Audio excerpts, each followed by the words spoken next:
To be a great investor, you must treasure this one thing most people hate.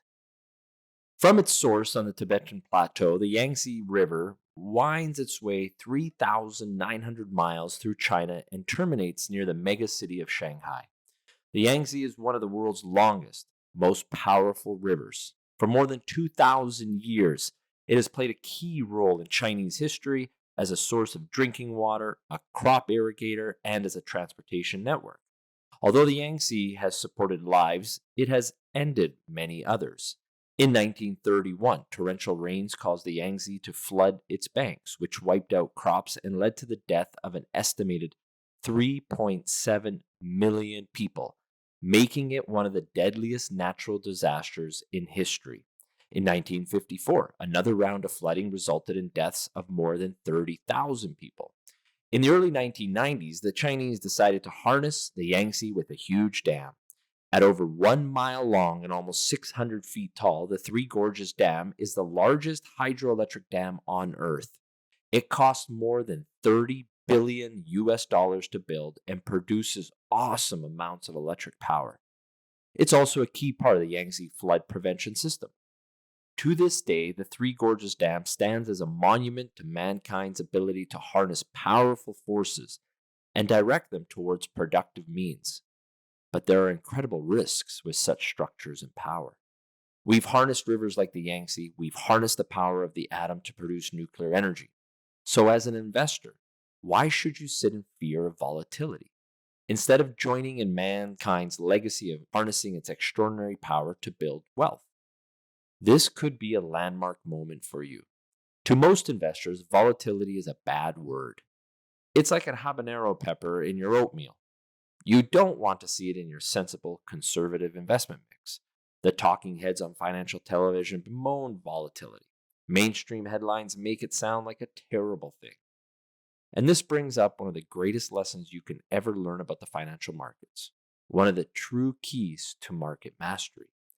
Great investors and speculators treasure volatility. As a professional investor, I love volatility. I owe much of my success to this dirty word of the financial world. In fact, I believe it's a landmark moment in an investor's career when one realizes that, much like a powerful river, volatility can be harnessed, directed, and used as a tool. When the realization happens, a world of huge opportunity opens. Many of these opportunities will come from extremely volatile commodities market. If you know how to harness this market's volatility and put it to work, you can make extraordinary returns in stocks. You can make returns in 10 months that most people wait 10 years to make. Why? Because more so than any other asset, commodity prices move up and down in huge boom and bust cycles. They exhibit what's called extreme cyclicality. One year, the price of a commodity like oil or silver or commodity can skyrocket 75%. The next year, it can fall 50%. In other words, it can be very volatile. Take crude oil, for example. What you're looking at right now is the chart of crude oil's price movements over a 20-year period starting in the late 1990s. As you can see, one of the defining traits of this market is extreme volatility, the tendency to boom and bust. Volatility isn't the exception in this market, it's the rule. Moves of 40%, 50%, and 60% took place in less than 24 months. I'm not cherry picking crude oil to show you an unusual example. Here's copper during the same period. You can see it's up over 500%, down 67%, up 250%, down 50%. Another great chart that I want to show is lumber and its incredible rise and fall just after COVID in the last 15 months. Let's look at coffee. Same thing. Down 84%, up 580% over a 5-year frame, down 65% over 24 months. Same thing could be said with sugar, just a little bit more energy in there. And here's corn, of course, just as volatile. Within two and a half years, up almost 300%.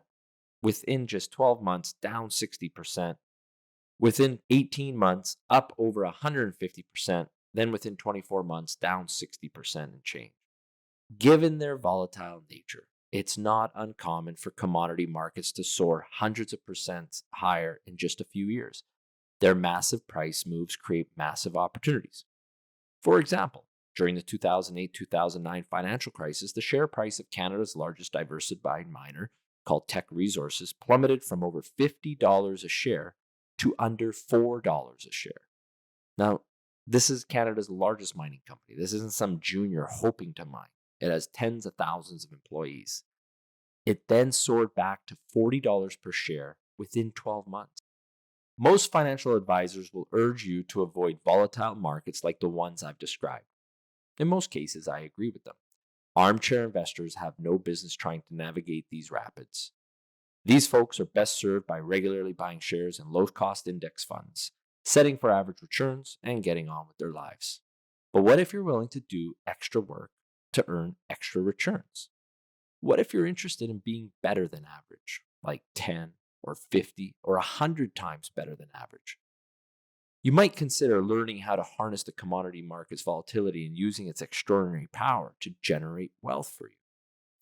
I could fill a book on how to harness volatility and profit from it, but I do believe that ultimately you need just 3 key mental assets to make volatility a wellspring of capital gains for the rest of your life. Secret 1, or asset number 1, learn to appreciate a good crisis. Boom, bust, echo, repeat.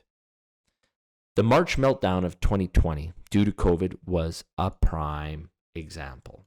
That's the nature of a volatile market, and when booms can be great, you must learn to appreciate the busts as well. You need to learn to appreciate a good crisis. That's when you sow the seeds of a big bull market gains. As I stated in my educational essay, an investment secret you might not want to share with friends, markets are rational most of the time. They price most assets correctly most of the time. But when emotion levels go off the charts, like we saw in March of 2020, emotion completely overwhelms reason. During crashes, terrified investors sell assets with no regard for their underlying values or ability to produce cash flow. This creates an environment where the price of assets becomes unhinged from the value of assets. Remember, price versus value. This, of course, means you can buy bargains during a crash. If you can keep a level head while others are losing theirs, you can buy at fire sale prices. When most investors hear about a market crash, their instinct is to sell or completely avoid that market. But if you're interested in profiting from volatility, you must develop an instinct, an alligator instinct, to buy into those kinds of markets. You must learn to run towards a crisis. A crisis is about the only time you can buy valuable assets at extreme bargain prices. Key number 2. The ability to ignore the desire to be part of a crowd. 80,000 years ago, being part of a crowd helped your ancestors survive. Since there is safety in numbers, members of prehistoric tribes were less likely to get eaten by predators or killed by rival tribes than those who wandered alone. To this day, being part of a family and social groups promotes happiness and longevity. However, in the investment market, your herding instinct works against you. Doing what everyone else does is sure to make you a loser. Said another way, don't wait in line to buy assets. If you do, you are sure to overpay. Think of how public piled into tech stocks just before the crash in 2000, or how the public piled into real estate before the 2007 crash. To harness volatility and make it a source of profits, you must learn how to ignore your desire to be part of a crowd. After an asset suffers a bust, nobody wants to buy it. The lack of buyers means asset prices get very cheap. You have little competition to buy the assets. The headlines will be terrible. If you tell the average guy that you're buying, he'll look at you like you're crazy. These are all signs you're doing the right thing. Buying undervalued, hated assets is a lonely endeavor, but it's extremely rewarding in the end. And asset number 3. The ability to sell and ring the cash register. Believe it or not, this might be the most difficult mental asset of all to acquire and put into practice to take advantage of volatility. This is because it's easy to fall in love with a position that has produced big paper profits for you. Remember, big paper profits results in big real-life ego. Once you learn how to buy extreme bargains during times of crisis, you're bound to have some massive multi-100% winners in your portfolio. It's easy to fall in love with a stock that doubles or triples in value. Seeing your portfolio will make you feel good. Talking about it will make you feel good. The winning stock can become like the family pet. And who wants to sell the family pet? Trust me, you do. Well, I'm not really talking about literally selling your family pet. We'll leave that to politicians like Andrew Cuomo. Extremely cyclical assets like commodities and natural resource stocks should be approached with a rent, don't own mentality. You must be willing to sell these assets after they appreciate in value. It's only a matter of time before they bust again. Remember, you don't make money until you sell. Your pet is just a piece of paper, a part ownership of a company. Don't fall in love with it. It won't love you back. To get an idea of what life can be like in the natural resource stock and why you should take a rent, don't own approach to the shares, have a look at this chart of Range Resources from 2005 to 2017. Now, I'm not picking on Range's management team at all, but this was one of North America's largest natural gas producers. Range shares boomed, as you can see on the chart, almost 500% from 2005 to 2008. Then it busted 2/3. It went down 64%. Then the shares took off again, almost doubling from 2011 to 2014. After that boom, shares fell 78%.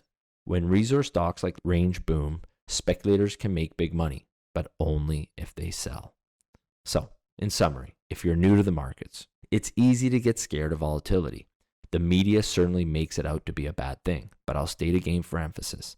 I believe volatility is a landmark moment in an investor's career when one realizes that, much like a powerful river, volatility can be harnessed, directed, and used as a tool. When that realization happens, a world of huge opportunities open.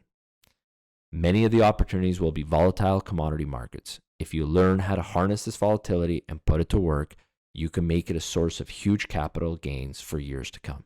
Stay safe.